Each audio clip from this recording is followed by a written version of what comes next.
श्री गुरु सत्ताई नमः। सभी को प्रणाम। पिछले वीडियो में हमने सुना पारिवारिक परंपरा को प्रोत्साहित करने में ऋषियों का मंतव्य था कि परिवार के माध्यम से मनुष्य की मैं मेरा की संकीर्णता दूर होकर उसकी आत्मा का विकास हो एवं वह आत्म कल्याण की ओर अग्रसर हो। परिवार का निर्माण तभी हो सकता है जब हम पहले व्यक्ति का निर्माण करें। पहले हमें सद्गुणी बनना होगा, तभी हम परिवार को, अपने बच्चों को सद्गुणी बना सकते हैं। आइए इसी क्रम को आगे बढ़ाते हैं। हम ये कभी भी न भूलें कि हमारे घर में पदार्पण करने वाली हमारी संतानें भावी नागरिक हैं जो समाज और देश का निर्माण करने वाली हैं। ईश्वर की ओर से हमारा यह कर्तव्य है कि उनकी सुशिक्षा, शिष्टता तथा परिष्कार की समस्या में हम पर्याप्त दिलचस्पी लें। अपनी संतान को केवल जीवन के सुख और इच्छा पूर्ति मात्र की ही शिक्षा न दें, वरन उनको धार्मिक जीवन, सदाचार, कर्तव्य पालन और आध्यात्मिक जीवन की भी शिक्षा प्रदान करें। इस स्वार्थमय समय में ऐसे माता पिता विरले ही मिलेंगे जो संतान की शिक्षा के भार को जो उनके ऊपर है ठीक तरीके से निभा सकें। जैसा वातावरण आपके घर का है, उसी सांचे में ढलकर आपकी संतानों का मानसिक संस्थान, आदतें और सांस्कृतिक स्तर का निर्माण होगा। अगर आप अपने माता पिता, भाई बहनों और अन्य परिवार के सदस्यों के प्रति दयालु, उदार और संयमी नहीं होंगे तो अपनी संतान से कैसे आशा रख सकते हैं कि वे आपके प्रति प्रेम दिखलाएंगी। अगर आप अपने परिवार के वयोवृद्धों का सम्मान नहीं करते तो आप कैसे आशा कर सकते हैं कि आपकी संतानें आपका सम्मान करेंगी। जब आप अपना मन विषय वासना, आमोद प्रमोद तथा कुत्सित इच्छाओं से नहीं रोक सकते तो भला वे क्यों ना कामुक और इंद्रिय लोलुप होंगी। यदि आप मांस, मद्य या अन्य अभक्ष पदार्थों का उपयोग करते हैं तो फिर वो क्यों ऐसा नहीं करेंगी। यदि आप अपनी अश्लील और निर्लज्ज आदतों, गंदी गालियों, अशिष्ट व्यवहार को नहीं छोड़ते तो भला आपकी संतान किस प्रकार छोड़ सकेंगी। आपके शब्द, व्यवहार, दैनिक कार्य, सोना उठना बैठना ऐसे सांचे हैं जिनमें उनकी मुलायम प्रकृति और आदतें ढल जाती हैं। वे आपकी प्रत्येक सूक्ष्म बात देखते हैं और उसका अनुसरण करते हैं। आप उनके सामने एक मॉडल, एक नमूने या आदर्श हैं। इसलिए यह आप पर ही निर्भर करता है कि आपकी संतान मनुष्य होंगी या मनुष्याकृति वाली पशु। बच्चों का सबसे पहला और प्रमुख विद्यालय होता है घर। घर के वातावरण में मिली हुई शिक्षा ही बच्चे के संपूर्ण जीवन में काम आती है। माँ को बच्चे का पहला आचार्य बताया गया है, दूसरा नंबर पिता का है और इसके उपरांत शिक्षक, आचार्य, गुरु का स्थान है। मानव जीवन की 2/3 शिक्षा माता पिता की छत्र छाया में घर के वातावरण में संपन्न होती है। घर के वातावरण की उपयुक्तता, श्रेष्ठता पर ही बच्चों के जीवन की उत्कृष्टता निर्भर करती है। और जीवन की उत्कृष्टता मात्र अक्षरीय ज्ञान पर नहीं, वरन जीवन जीने के अच्छे तरीके पर है। अच्छा स्वभाव, अच्छी आदतें, सद्गुण, सदाचार ही उत्कृष्ट जीवन के आधार हैं, जो पुस्तकों के पृष्ठों से, स्कूल, कॉलेजों, बोर्डिंग हाउस की दीवारों से नहीं मिलते, वरन घर के वातावरण में ही सीखने को मिलते हैं। इन्हीं गुणों पर जीवन की सरलता, सफलता और विकास निर्भर होता है।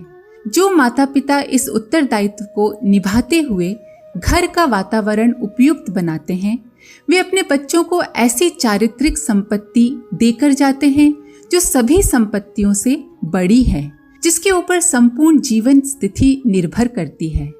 घर में विपरीत वातावरण होने पर स्कूल कॉलेजों में चाहे कितनी भी अच्छी शिक्षा दी जाए, वो प्रभावशाली सिद्ध नहीं होती।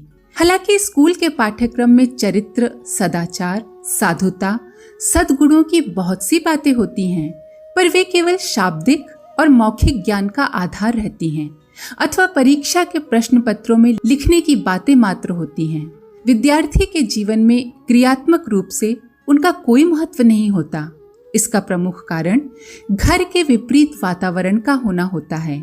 जिन घरों में प्रायः दिखावा, शानो शौकत, पैसा ही सब कुछ होता है, बाह्य सफलता प्राप्त करना ही जिनका लक्ष्य होता है, जरूरत पड़ने पर जो सरलता से जीवन के नैतिक मूल्यों का बलिदान कर देते हैं, धन, पद, प्रतिष्ठा, साधन सामग्री आदि जैसे भी उपलब्ध हो सके वैसा वे लोग आचरण करते हैं, इस तरह के अभिभावकों की छत्र छाया में पलने वाले बच्चे भी उनका अनुकरण करके अपनी सफलता के लिए अनैतिक आचरण करने में जरा भी नहीं झिझकते।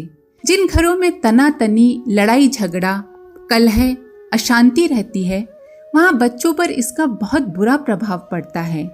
जो माता पिता बच्चों के श्रद्धा, स्नेह के केंद्र होते हैं, उन्हें बच्चे जब परस्पर लड़ता झगड़ता, तू मैं करता देखते हैं, एक दूसरे को बुरा कहते देखते हैं, तो बच्चों के कोमल हृदय पर इसका बहुत बुरा प्रभाव पड़ता है। बच्चों में माता पिता के प्रति तुच्छता, अनादर, संकीर्णता के भाव पैदा हो जाते हैं, जो आगे चल के उनके खुद के स्वभाव और व्यक्तित्व के अंग बन जाते हैं। अतः कभी भी भूलकर बच्चों के सामने माता पिता को अपनी तकरार और लड़ाई झगड़े की बात प्रकट नहीं होने देना चाहिए।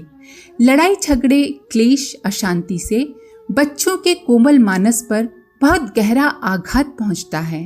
उदारता, प्रेम, आत्मीयता, बंधुत्व आदि की अनुकूल भावनाओं का अंकुर बच्चों के प्रारंभिक जीवन में ही जम जाता है। जिन बच्चों को माता पिता का पर्याप्त प्यार दुलार मिलता है, जिन पर अभिभावकों की स्नेह और ममता भरी छत्र छाया बनी रहती है, जो माता पिता अपने बच्चों के जीवन में दिलचस्पी लेते हैं, उनके बच्चे मानसिक विकास प्राप्त करते हैं। सिर्फ मानसिक विकास ही नहीं बल्कि हर प्रकार का विकास प्राप्त करते हैं। साहस, निर्भीकता, आत्मगौरव की भावना बचपन में घर के वातावरण से ही पनपती है। माँ बाप के व्यसन, आदतों का अनुकरण बच्चे सबसे पहले करते हैं। माँ बाप का सिनेमा देखना, ताश खेलना, बीड़ी, सिगरेट, फैशन, बनाव, श्रृंगार का अनुकरण कर बच्चा भी वैसा ही करने लगता है। इसी तरह जो माँ बाप सदाचारी, संयमी, विचारशील, सद्गुणी होते हैं, वैसा ही प्रभाव उनके बच्चों पर पड़ता है। परिवार के वातावरण में बच्चों के संस्कार, भाव, विचार, आदर्श, गुण, आदतों का, उनके पूरे व्यक्तित्व का निर्माण होता है। उपदेश और पुस्तकों से जीवन की महत्वपूर्ण शिक्षा नहीं मिलती। ये तो घरों के वातावरण को स्वर्गीय, सुंदर और उत्कृष्ट बनाने पर ही निर्भर करती है। संतान के निर्माण में सबसे बड़ा हाथ माँ का है, क्योंकि उसी के रक्त मांस से बच्चे का शरीर बनता है। 9 महीने पेट में रखकर तथा अपने शरीर का रस, दूध पिलाकर वो उसका पोषण करती है। कई वर्ष का होने तक बच्चा अधिकांश समय माता के सानिध्य में रहता है, उसी के साथ सोता है। इसीलिए स्वभावतः उसके ऊपर सबसे बड़ा प्रभाव माँ का होता है। माँ के जैसे विचार और संस्कार होते हैं, बच्चा प्रायः उसी ढांचे में ढलता है। यूं पिता के बिंदु का भी महत्व है और बड़े होने पर शिक्षक का तथा बाह्य परिस्थितियों का भी प्रभाव पड़ता है। पर ये सब मिलकर भी उतना नहीं हो पाता जितना कि माँ का प्रभाव पड़ता है।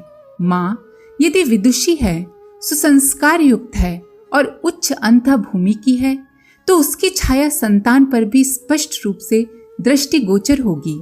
संसार में जितने महापुरुष हुए हैं, उनके निर्माण में माता का बहुत बड़ा हाथ रहा है। सुभद्रा ने बालक अभिमन्यु का निर्माण तब किया जब वो गर्भ अवस्था में था। वो चाहती थी कि उसका पुत्र भी अपने पिता अर्जुन के समान ही पराक्रमी एवं धनुर्धर हो। शिक्षा का सबसे उत्तम काल वो है जब बच्चा गर्भ में रहता है।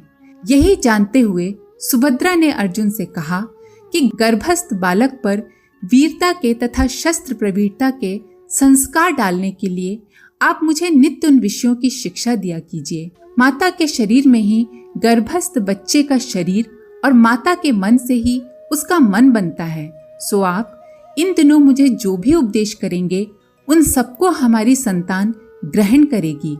अर्जुन को सुभद्रा की बात सर्वथा उचित लगी। वह नित्य वीरता एवं शल विद्या संबंधी शिक्षा उसे देने लगे। बालक अभिमन्यु ने उस सारे ज्ञान को अपने अंतःकरण में धारण किया। चक्रव्यूह भेदन की शिक्षा भी उसने उसी अवस्था में अपने पिता से सीखी। चक्रव्यूह से युद्ध में 7 चक्र भेदने पड़ते हैं। अभिमन्यु 6 चक्रों का भेदन सीख पाया था, इसीलिए महाभारत में उन्होंने 6 चक्र तो आसानी से भेद दिए। पर जब 7वें के भेदने का समय आया तो उसकी जानकारी न होने से वे लड़खड़ा गए और मारे गए।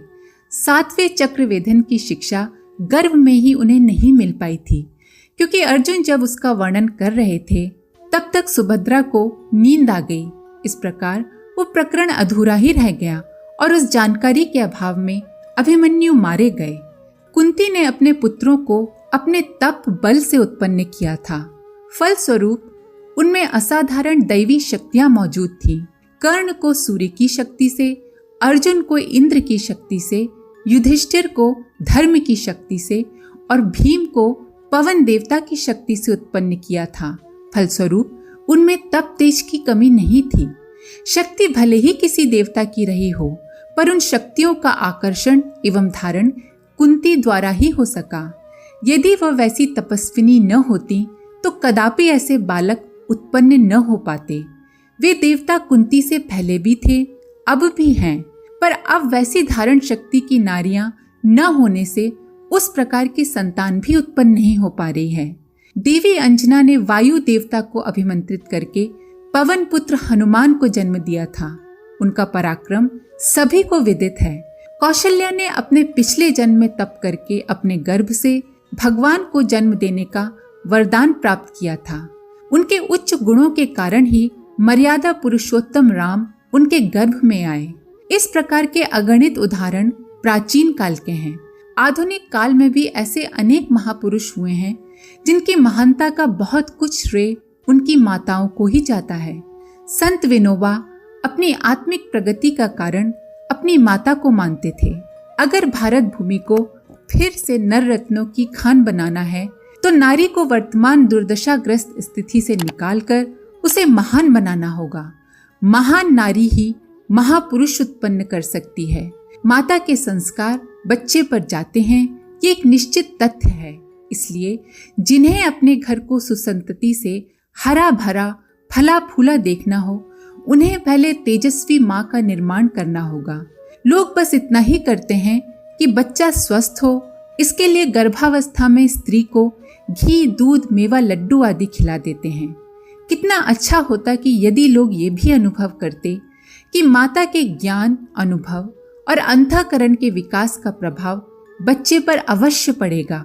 इसीलिए संतान को सुयोग्य बनाने के लिए पहले उसकी माँ को सुयोग्य बनाना आवश्यक है। यदि इतनी जानकारी लोगों को रही होती तो आज हमारे समाज का स्तर ही कुछ और हुआ होता। आज के लिए इतना ही। आप सभी का धन्यवाद। ओम शांति।